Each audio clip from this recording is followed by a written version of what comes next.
श्री तारतम सागर निज नाम।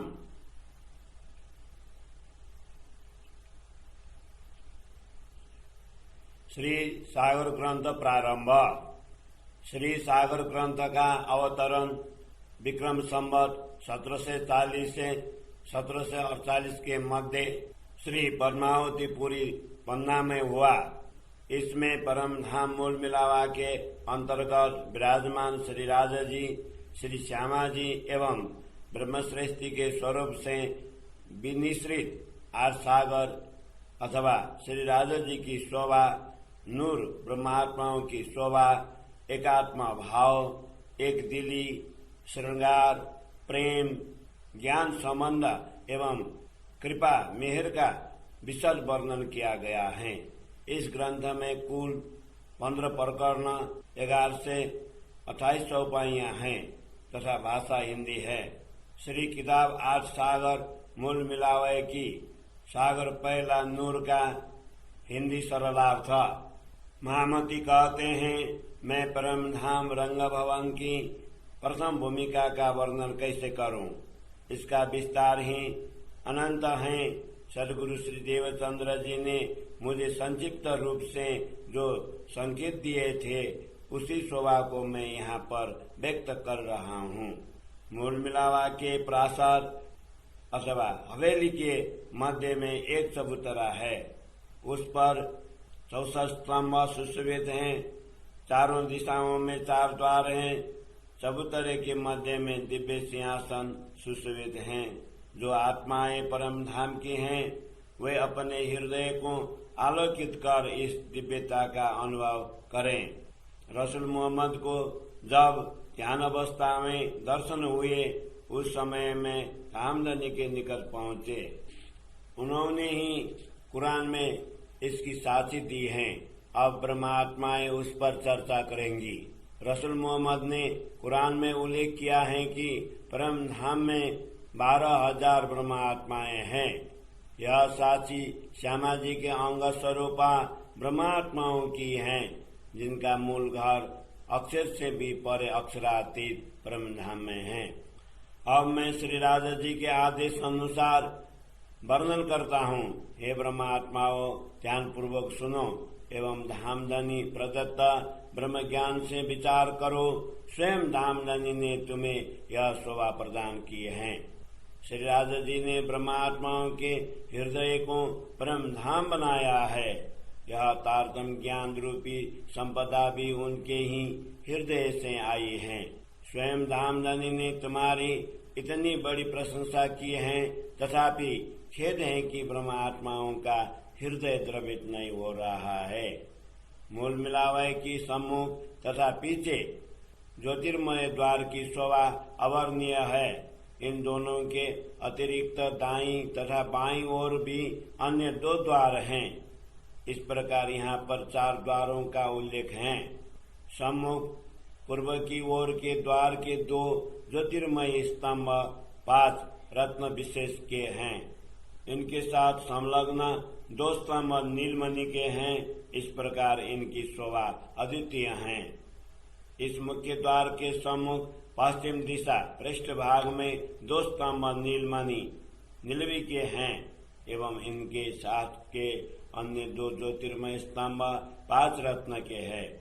दक्षिण दिशा में स्थित ज्योतिर्मय प्रकाशमान द्वार में 2 स्तंभ माणिक्य अथवा माणिक्य हैं एवं उनके साथ के अन्य 2 स्तंभ पुखराज रत्न के हैं। इस प्रकार दाईं ओर के द्वार के ये प्रकाशमय स्तंभ शोभायमान हैं। बाईं ओर उत्तर दिशा में स्थित द्वार में 2 स्तंभ पुखराज के हैं एवं उनके साथ के अन्य 2 स्तंभ माणिक के हैं। इस प्रकार प्रकाश से परिपूर्ण इन चारों स्तंभों की शोभा अद्वितीय है। चारों दिशाओं के द्वारों में एक समान 4 तोरण अथवा मेहराब झलकते हैं। इनकी भव्यता की अभिव्यक्ति जीवा के द्वारा तभी संभव हो सकता है जब इस अपरिमित शोभा की कोई सीमा हो। चारों द्वारों के 4-4 स्तंभों को छोड़कर एक द्वार से दूसरे द्वार तक चारों कोनों में 12 स्तंभ हैं। इनका विवरण इस प्रकार है। ये 12 स्तंभ रत्न जड़ित हैं। अन्य 4 स्तंभ धातुओं से निर्मित हैं। विभिन्न रंगों के इन स्तंभों का प्रकाश एक समान है। यद्यपि परम धाम में अनेकों रंगों की शोभा है, किंतु यहाँ पर उनमें से कतिपय रंगों की थोड़ी सी झलक दिखाई है। ब्रह्मात्माएं तारतम्य ज्ञान के द्वारा विचार करने से एवं स्वयं धामधनी की आज्ञा से इस शोभा का दर्शन कर सकती हैं। इन स्तंभों में मूलतः 5 रंग हैं तथा नीला, पीत, पीला, रक्त, लाल, श्वेत, सफेद एवं श्याम, काला, किंतु एक एक रंग में अनेकों रंगों की आभा झलकती है। इन विविध रंगों एवं उनकी अनुपम शोभा को किस नाम से विभूषित किया जाए?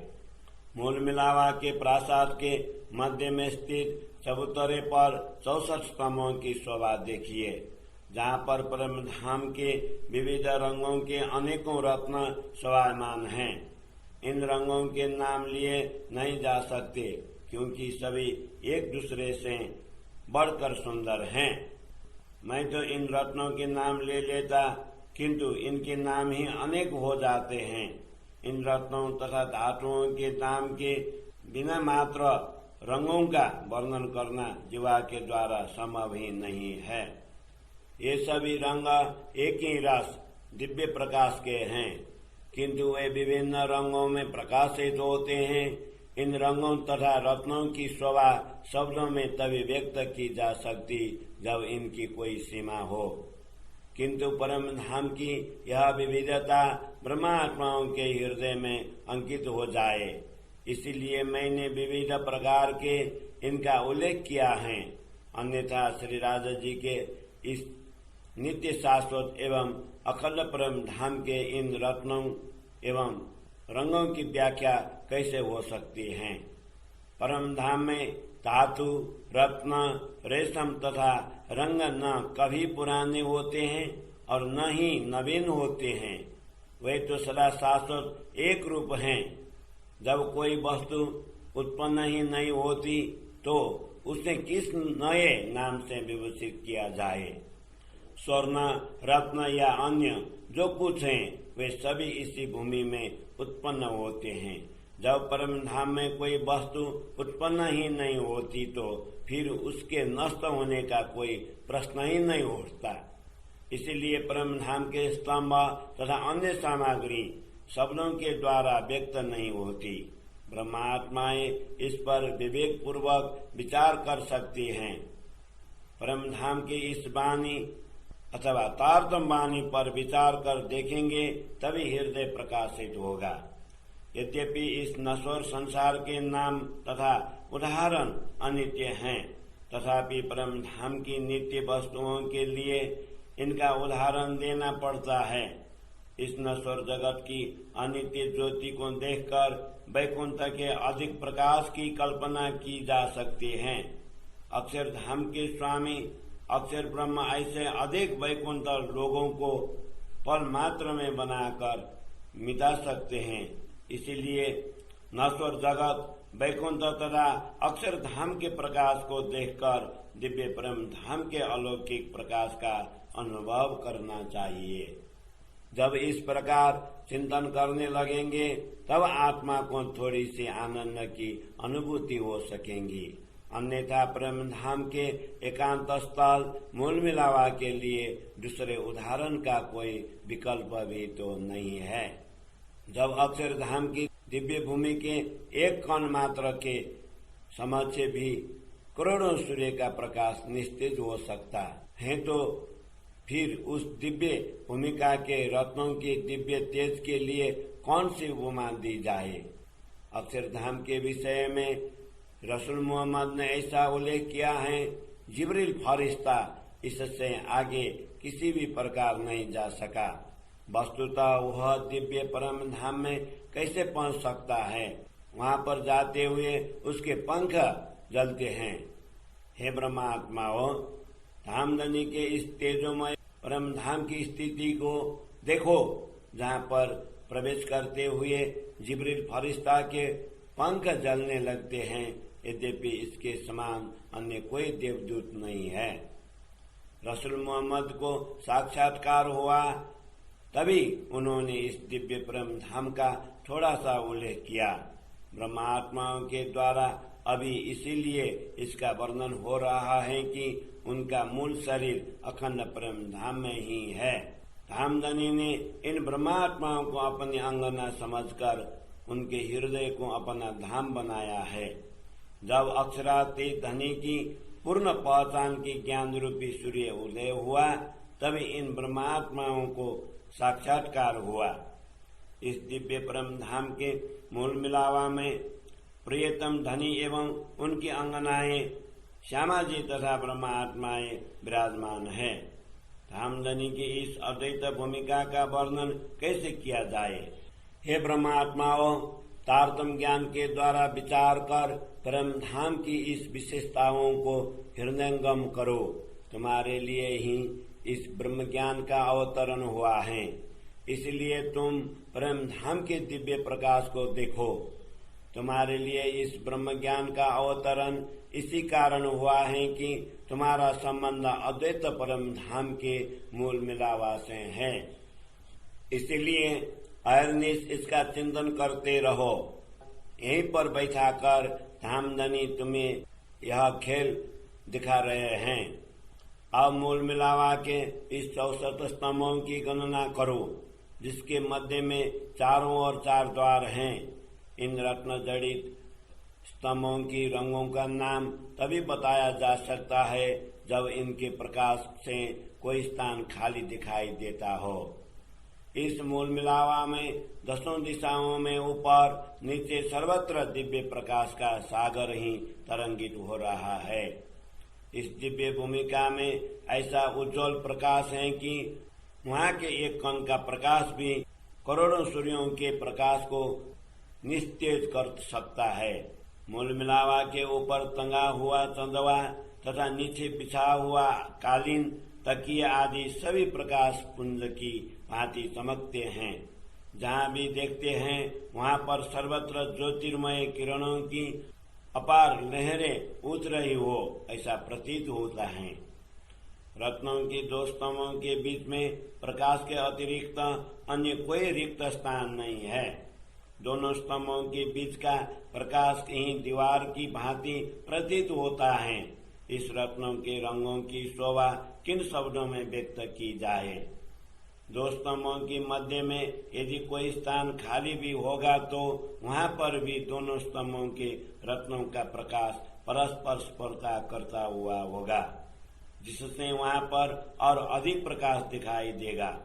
इस प्रकार दोनों स्तंभों का प्रकाश परस्पर एक दूसरे को आकृष्ट करता हुआ एकाकार हो जाता है, जिससे दोनों स्तंभों के मध्य का खाली स्थान 2 गुना प्रकाशित होता है। यहाँ पर उठती हुई रंगमय किरणों की गणना नहीं हो सकती है। यहाँ पर भूमि से लेकर आकाश तक जल, तेज, वायु आदि सभी आत्मा की भांति स्वयं प्रकाशमान तथा चैतन्य स्वरूप हैं। ब्रह्मात्माएं तो स्वयं धामधनी के अंग स्वरूपा हैं। यहाँ के पशु पंछी तथा वृक्ष आदि ब्रह्मात्माओं के समान स्वयं प्रकाशमान एवं चैतन्य स्वरूप हैं।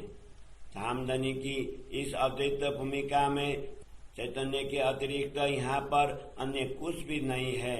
यदि अन्य कुछ भी है तो वह श्री राजा जी के आदेश का ही चमत्कार है। उसके इसी अद्वैत भूमिका में ब्रह्मात्माओं को नश्वर जगत का खेल दिखाया, अन्यथा अद्वैत भूमिका में नश्वरता होती ही नहीं है। परम धाम की सभी सामग्रियां धामधनी के अद्वैत स्वरूप के अंतर्गत ही आती हैं। अद्वैत के अतिरिक्त वहाँ पर अन्य कुछ भी नहीं है।